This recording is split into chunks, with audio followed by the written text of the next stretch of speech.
मैं हिमांशु शर्मा आज आप लोगों को एक ऐसी विशेष जानकारी देने के लिए आया हूं जिसमें लोगों को ये लगता है कि अब समय बदला नहीं है। तो आज आप लोग पेन और पेपर लेकर के बैठ जाइए। चीजों को व्यवस्थित करने वाला समय जब अव्यवस्था लेकर के आने लग जाए तो हालात बद से बदतर हो जाते हैं। और आज के समय के अंदर बहुत सारे लोगों को ये महसूस होने लगा है कि अब हम लोग जो है वो जीवन को आधार मानते हुए कुछ नए पहलुओं के ऊपर काम कर सकते हैं, लेकिन वहीं पर जो समाज के अंदर असंतोष बढ़ रहा है, जो समाज के अंदर घटनाएं बढ़ रही हैं, वो हम लोगों को खास तौर के ऊपर इस समय में बड़ी मुसीबत में डालती हुई नजर आ रही है। उदाहरण के साथ में चीजों और परिस्थितियों को आधार लेकर के बात करता हुआ नजर आऊंगा। सबसे बड़ी बात, मैं हमेशा एक बात बोलता आ रहा हूं कि ग्रह कभी भी अकेला परिवर्तन नहीं करता। चाहे वो शनि हुआ, चाहे वो मंगल हुआ, चाहे वो बुध हुआ, कोई भी ग्रह 9 में से 9 और मेदनी ज्योतिष के हिसाब से 12 के 12 ग्रहों में से कोई भी अकेला परिवर्तन नहीं करता। जब भी परिवर्तन होता है तो संपूर्ण ग्रहों की युति एक बहुत बड़े बदलाव को जन्म देती है और वो बदलाव हमारे सामने चीजों को बदलने के लिए बहुत बड़ा योगदान देता है। तो सबसे पहले जो लोग नए जुड़े हैं, चैनल को सब्सक्राइब कर लीजिए, बेल आइकन को ऑल पर कर लीजिए, सब्सक्राइब का बटन दबाइए फटाफट से। जो लोग पहली बार आए हमारे चैनल को देख रहे हैं और जिन्होंने अभी तक भी नहीं दबाया है, ताकि आप लोगों को भी आगे के टाइम में आने वाले वीडियोस के अपडेट मिलते रहें। इस समय के ऊपर कौन कौन ऐसा महसूस कर रहा है, कमेंट सेक्शन के अंदर जवाब भी दीजिएगा कि रिलेशनशिप ब्रेकडाउन होते हुए नजर आ रहे हैं।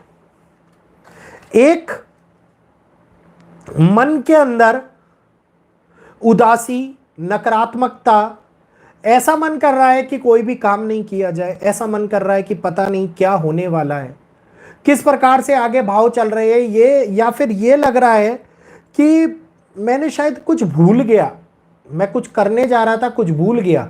इस प्रकार का एहसास किन किन लोगों को आज के समय के अंदर होता हुआ नजर आ रहा है, ये आप ही लोग बताएंगे, क्योंकि ये समय जो चल रहा है वो आप लोग बताएंगे। नंबर 2, एक एक करके मैं आप लोगों को बोलूंगा। हर चीज होने पर भी हमारे पास में जो पहले था वो अभी भी है। हर चीज होने पर भी मन के अंदर एक शांति का अनुभव नहीं हो रहा, एक बेचैनी हुई हुई है जो हम लोगों को यह एहसास करा रही है कि ना जाने ये चारों तरफ क्या चल रहा है। ये सारा सभी के साथ में होता हुआ नजर आ रहा है आज के समय के अंदर। इसके साथ में रात को 2 बजे के बाद में किन किन लोगों की नींदें खुल जाती हैं।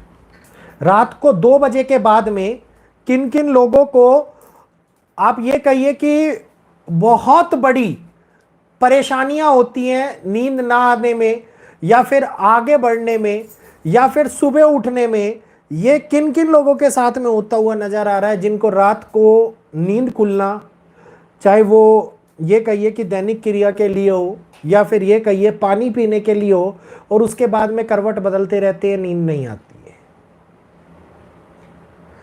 इसके साथ साथ प्रकृति में होने वाले परिवर्तन से बहुत सारे लोगों को एंजल्स नंबर दिखाई दे रहे होंगे।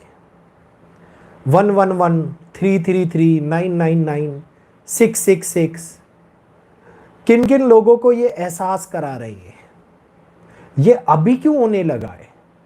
क्या कभी इसी ने ये सब सोचा? हम लोग एंजल्स नंबर को लेकर के स्वर्णिम अक्षर एंजल नंबर के बारे में बातचीत करने लग जाते हैं, न्यूमरोलॉजी के अंदर पढ़ने लग जाते हैं। न्यूमरोलॉजी 10% ही है वैदिक एस्ट्रोलॉजी का, और इस समय के अंदर होने वाली घटनाओं को, आसपास की को हम लोग समझते ही नहीं है, हम लोग जानते ही नहीं है। इस समय के अंदर हमारे सामने जो ये बदलाव की स्थिति दिख रही है, नेपच्यून, केतु, राहु, ये तीनों परिस्थितियों को बहुत बड़े तौर के ऊपर हमारे जीवन के अंदर एक एहसास करा रहे हैं। राहु जहां स्पिरिचुअलिटी को भी लेकर के आता है, वहीं पर भ्रम भी पैदा करता है, वहीं पर चीजों को उपस्थित होने के साथ साथ एक नया रूप देने का भी प्रयास करता है। और इस समय के अंदर वही नया रूप प्रकृति के माध्यम से राहु ने, केतु ने और साथ के साथ में नेपच्यून ने देना शुरू कर दिया है। अब मैं इन प्लैनेट्स की बात क्यों कर रहा हूं, क्योंकि अरुण, वरुण और यम ऐसे प्लैनेट है जिसमें पूर्ण रूप से हमारे जीवन के अंदर, कई बार तो हम अपना पूरा जीवन भी खत्म हो जाता है लोगों का, और वो इन प्लैनेटरी पोजीशंस का बदलाव ही नहीं देख पाते। कोई 120 साल में, कोई 180 साल में, कोई 80 साल में। तो आप देखिए कि जब इतने बड़े लंबे समय तक कोई प्लेनेट एक ही जगह के ऊपर स्थित है, तो क्या उसका असर लंबे टाइम के लिए नहीं होता होगा। वहीं पर इस टाइम के अंदर जो हम ओम की ध्वनि को उच्चारित करने हैं, ओम,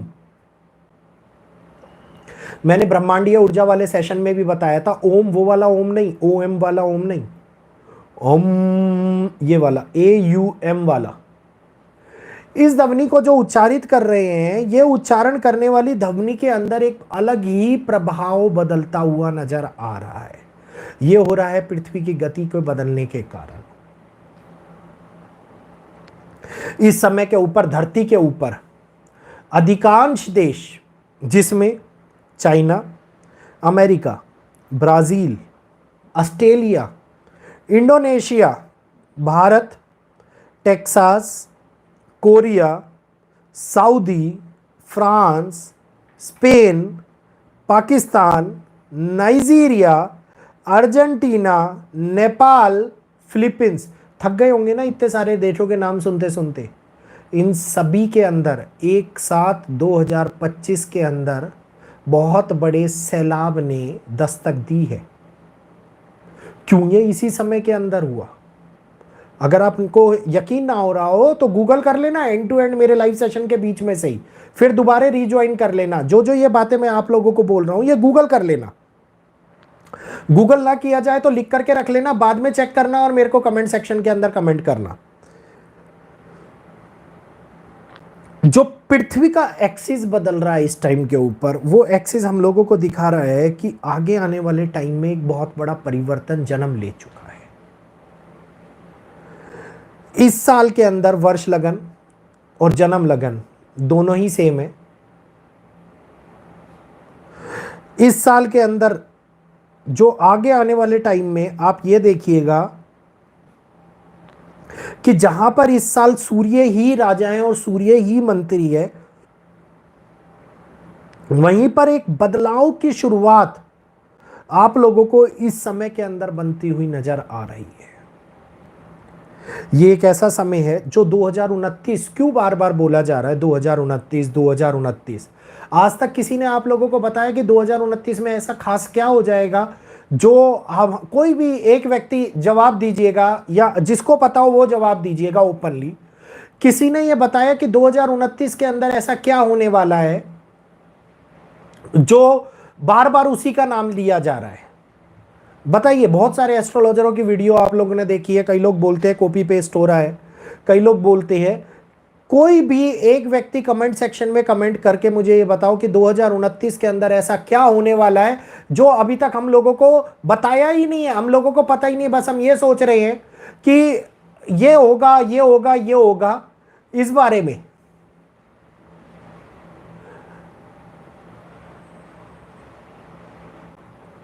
मेरे भाई नियोजैक, आप लोगों को अगर नहीं समझ में आ रहा है तो मेरे भाई सीधा आप यहां से जा सकते हो और अपने मुंह का ये गटर बंद करो।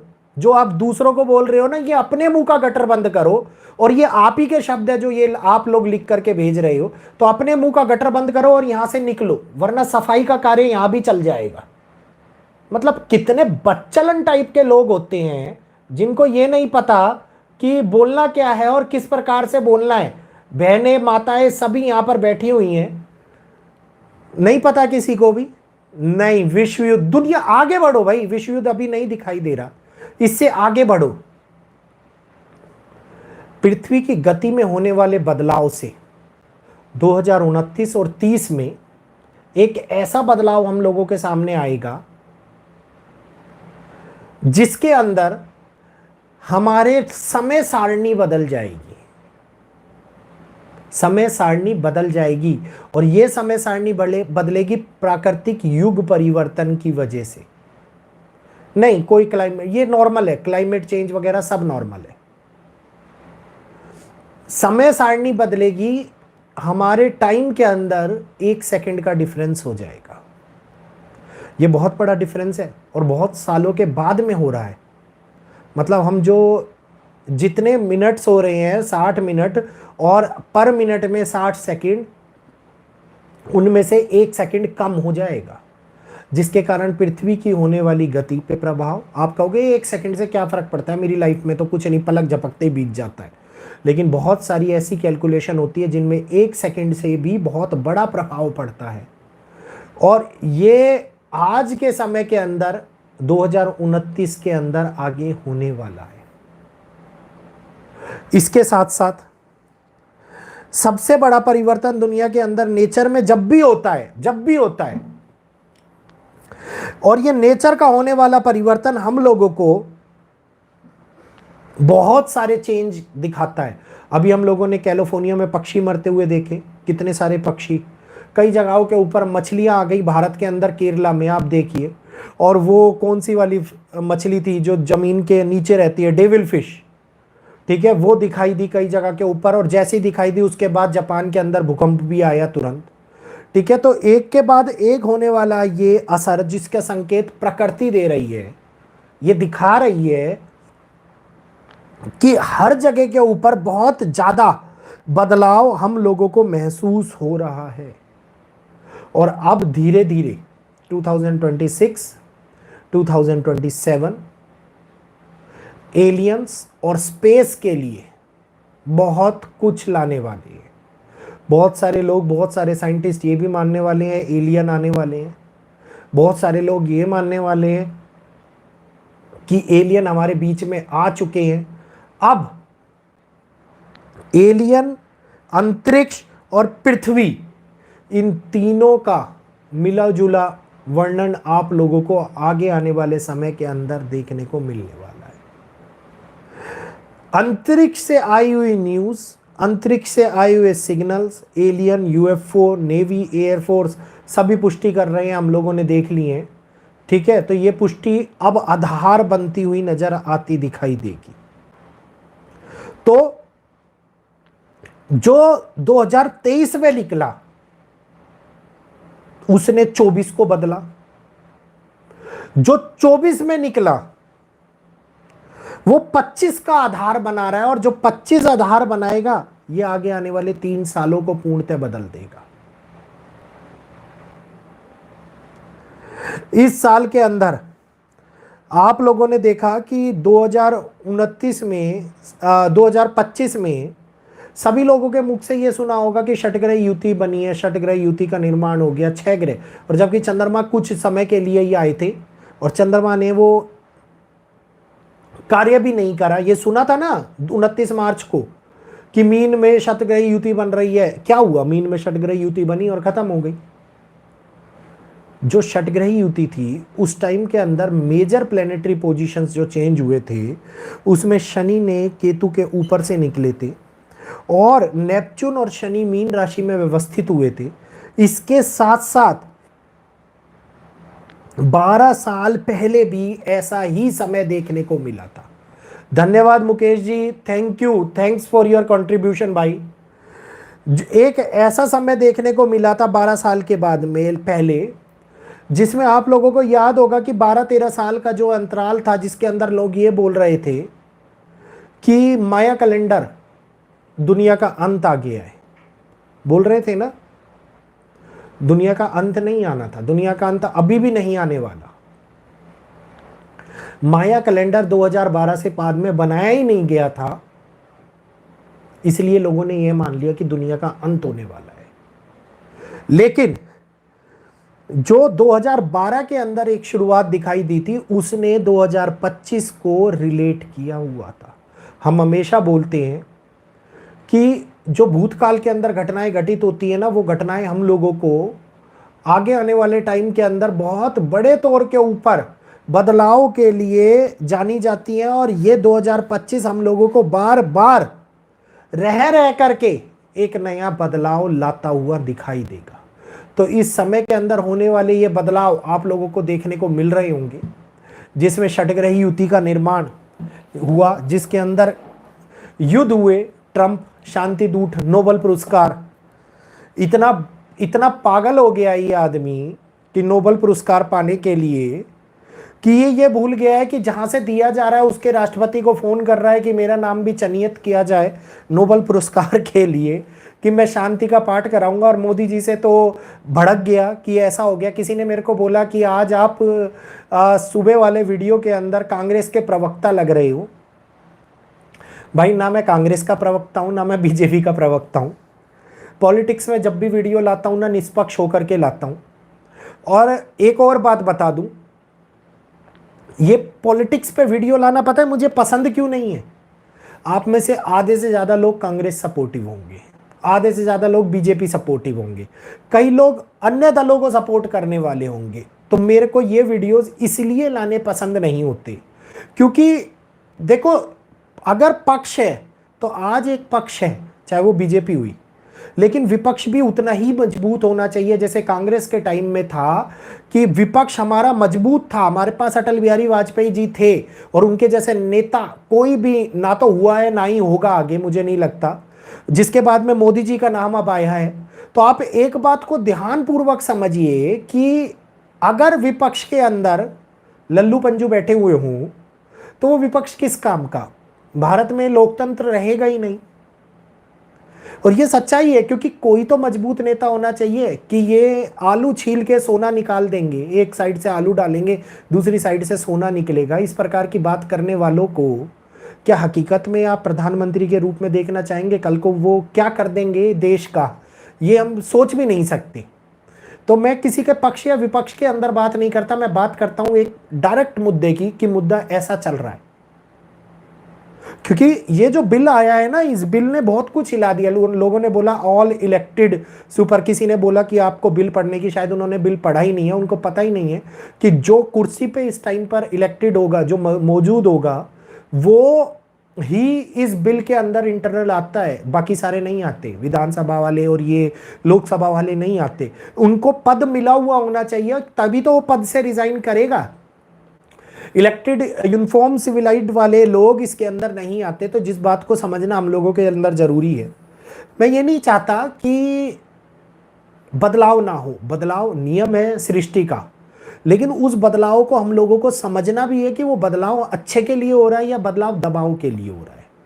अगर कोई मुद्दा ही नहीं होगा उठाने वाला, चाहे वो लल्लू पंजू ही क्यों ना हो, अगर कोई हाथ ऊपर कर करके मुद्दा नहीं उठाएगा, तो आप एक और बात बताइए कि दबाव किसके ऊपर आएगा? दबाव आएगा आपके और मेरे जैसे लोगों के ऊपर, पब्लिक के ऊपर, आम जनता के ऊपर। क्योंकि जो चीज लानी है वो चीज डायरेक्टली पास होएगी और डायरेक्टली ला दी जाएगी, आपको और हम लोगों को भोगना पड़ेगा।